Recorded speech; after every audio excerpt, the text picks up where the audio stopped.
Hey, I didn't see you there. Considering how much time we spend in a bathroom and how important a bathroom is in our lives, we don't really talk about them a lot. We especially don't like to talk about toilets like the one I'm on right now, the HOROW X70, which is an unbelievably good, I like to call it a robot toilet, but it's basically the evolution of a toilet that I'm really surprised not everyone has in their house.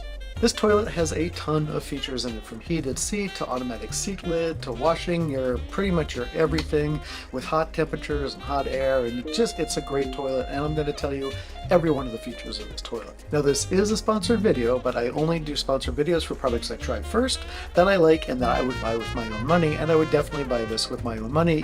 Oh, gotta change the seat temperature. It's getting a little warm. Come with me a while to get ready to go sit in my office for the day and tell you about this unbelievable toilet. But first, that's pretty cool, right? And look, it opens back up again.